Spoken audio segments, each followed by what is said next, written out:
O vídeo de hoje para falar sobre saídas do Goiás, e nesse momento parece que eu me sinto gravando aqui os vídeos como se tivesse voltado lá para o começo do mês de dezembro, utilizando os mesmos argumentos que eu falava sobre o técnico Armando Evangelista, sobre a diretoria do Goiás, sobre a montagem do elenco e sobre jogadores que até poderiam ser opções interessantes em uma realidade de Série B, mas que estão completamente desgastados com o torcedor, e isso não adianta, cara. Essa tentativa de recuperação só se for um grande craque, um ídolo ou algo nesse sentido que está passando por uma fase ruim. Agora, o jogador que nunca demonstrou qualidade alguma, você não pode fazer essa insistência e dar um tapa na cara da torcida e até mesmo prejudicar o jogador de não poder viver um novo cenário, e os outros companheiros de time também, que acaba carregando, querendo ou não, aquela carga negativa. Então eu vou usar os mesmos argumentos da saída do Armando Evangelista do ano passado. Parece que eu voltei para dezembro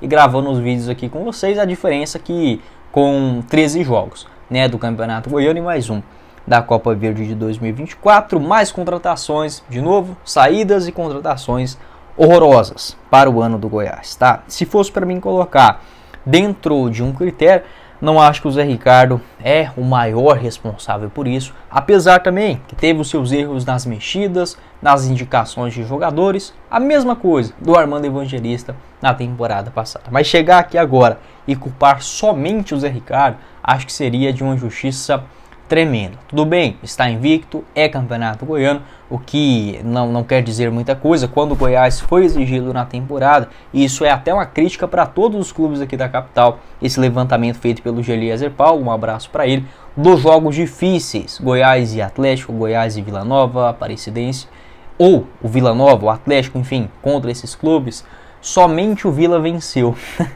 O Vila venceu o clássico contra o Atlético e venceu o Aparecidense. No restante, nenhum venceu os jogos difíceis. Então, assim, é uma coisa de louco. Acho que o Atlético vai ganhar o Goianão, tranquilo, tá? Não consigo enxergar de outra maneira agora com essa eliminação do Goiás, né? A gente olhando sem aquele cenário de torcedor. Mas culpar só o Zé Ricardo também acho que seria de um absurdo muito grande. Também tem a parcela de culpa da diretoria do Goiás, mas eu não consigo não enxergar uma causa e efeito também das pessoas que mandam no clube, né? Eu não quero citar nomes aqui para evitar problema para o canal, tá? Nunca fui ameaçado, nem nada desse sentido, mas eu busco evitar, tá? Porque eu sei como funcionam as coisas no Goiás e também num cenário aqui do futebol brasileiro, onde o melhor é sempre passar pano, elogiar, enfim, tentar fazer o torcedor de besta, né? Como são grande parte das entrevistas, por exemplo, de técnicos, de jogadores, de executivos.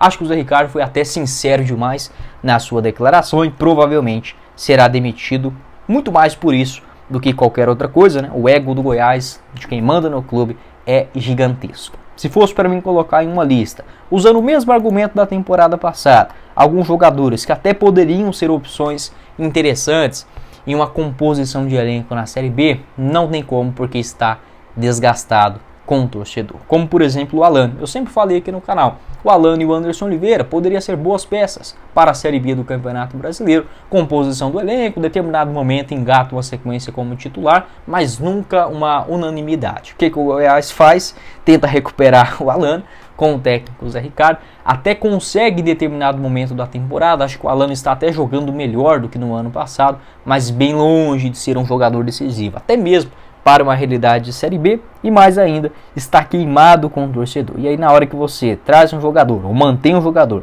que já tem esse aspecto com a torcida, não tem jeito. É igual o Getúlio, por exemplo, sempre falei, quando ele foi contratado, se o Goiás trouxer um centroavante mais experiente, como foi a contratação do Ângelo Rodrigues, tá bom, o Getúlio pode ser um reserva decente para uma Série B. O cara não demonstrou nenhuma qualidade nos jogos que fez até aqui na temporada. O Vinícius, uso desse mesmo argumento, apesar de ser um jogador mais caro, né, para ser só um reserva, poderia sim ajudar na Série B do Brasileirão, mas não conseguiu demonstrar nada, nem no Campeonato Goiano, nem na Copa Verde, apesar da lesão. Tem um salário alto e já vem também queimado com o torcedor. Então, desses jogadores, de fato, eu buscaria sim uma reformulação. Vinícius, Getúlio, o Alano, talvez até mesmo o Brenner Culano, se o Goiás trouxer aí mais dois centroavantes, né, para a posição, e não para por aí, tá? Se a gente for colocar aqui hoje, quem tem oferta para deixar o clube, ou pelo menos sondagens, o Getúlio tem um interesse da Chapecoense encontrar com seu futebol. O Vinícius também, existe um interesse do Paysandu, tá? No restante também a gente vai ter que aguardar.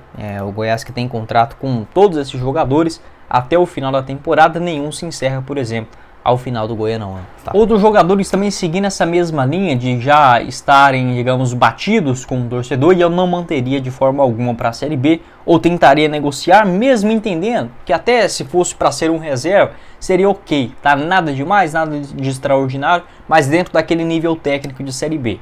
Mas estão com a carga negativa no clube, e isso é complicado de tirar. Lateral direito Everton, o zagueiro Edu, volante Johnny Lucas, o Alan, tá? Eu coloco esses 5 jogadores aí mais ou menos dentro desta